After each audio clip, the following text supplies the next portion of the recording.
भाइयों बहनों नमस्कार। मैं अनिल शुक्लवारसी, पूर्व सांसद, अपने YouTube चैनल जनयात्रा टीवी में आप सबका बहुत बहुत हार्दिक स्वागत, वंदन, अभिनंदन करता हूँ। साथियों, आज हमारा वार्ता का विषय है भाजपा की लोकसभा गिराव आसान कर गए 3 राज्यों के चुनावी परिणाम। साथियों, हिंदी भाषी 3 राज्यों मध्य प्रदेश, राजस्थान और छत्तीसगढ़ के परिणाम 2024 में होने वाले लोकसभा के चुनाव की राह भाजपा के लिए आसान कर गए। चुनाव परिणाम में जहां एक तरफ भाजपा के केंद्र में 10 साल की एंटी इनकम्बेंसी को खत्म कर दिया, तो दूसरी तरफ लोगों में चर्चा शुरू हो गई कि 2024 में जीतेगी तो भाजपा ही। चुनावी परिणामों ने इंडी गठबंधन को कमजोर कर दिया और 6 दिसंबर 2023 को इंडी गठबंधन की बैठक निरस्त होना इसकी कमजोरी को उजागर करता है। भाजपा के लिए 3 राज्यों के चुनावी परिणाम बहुत ही सुखद हैं। हिमाचल और कर्नाटक हारने के बाद भाजपा के बारे में लोग चर्चा करने लगे थे कि भाजपा का समय खत्म हो रहा है, मोदी जी के चेहरे का प्रभाव क्षीण हो गया है।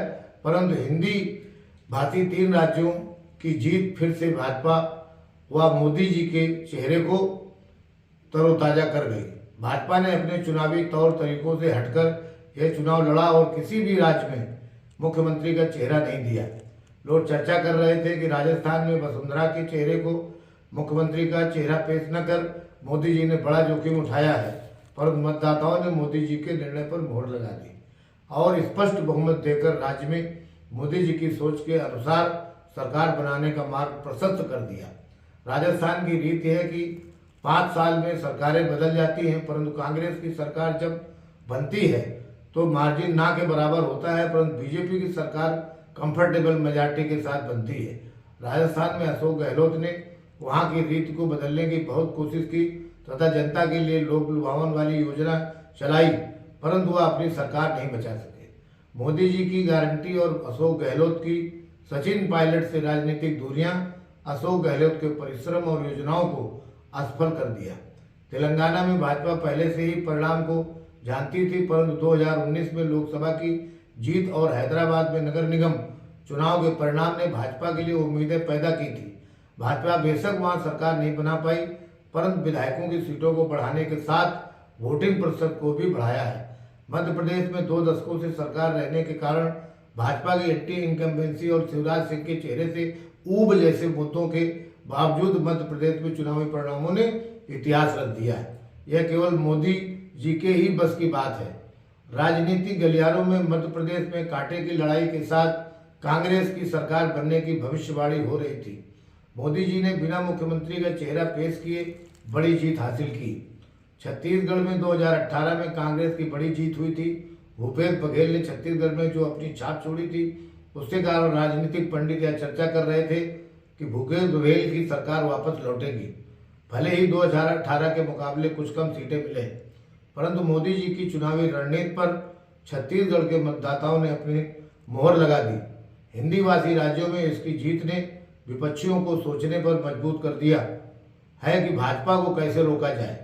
भाजपा का दिल्ली का रास्ता मध्य भारत, उत्तर भारत और पश्चिम भारत से होकर जाता है। भाजपा की जीत का कारण उसका मजबूत संगठन और उसकी रात दिन की मेहनत का नतीजा है। भाजपा राज्य की परिस्थितियों के अनुरूप अपने को ढाल लेती है और मेहनत कर उसका लाभ उठाती है। इसके अलावा भाजपा का समाज में एक मजबूत आधार भी है। जो लोग भाजपा से जुड़े हैं वह हर परिस्थिति में भाजपा के प्रति समर्पित रहते हैं।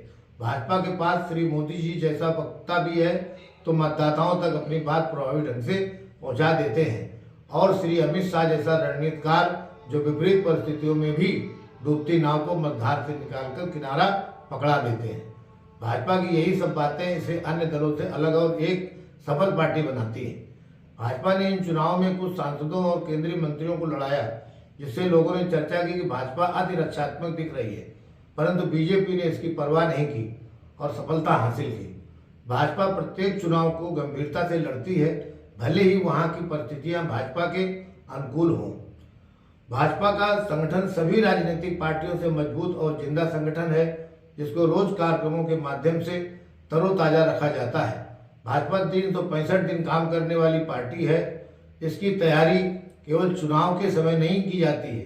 भाजपा के लिए यह चुनाव जीतना अति आवश्यक था, जैसा माननीय मोदी जी ने कहा है कि 3 राज्यों की जीत ने 2024 में भाजपा की हैट्रिक लगाने का साफ संदेश दे दिया है। कांग्रेस जिसके पास 2024 में अपने को दावेदार साबित करने का ये अंतिम मौका था, उसे उसने गंवा दिया है। अब भाजपा से मुकाबला को विपक्ष इंडिया अलायंस को कितना मजबूत कर पाता है, यह समय बताएगा। बहुत बहुत धन्यवाद। यदि आपको मेरा चैनल पसंद आया हो तो इसे लाइक सब्सक्राइब जरूर करें। आपका साथी अनिल शुक्लवारसी, पूर्व सांसद। Thank you very much.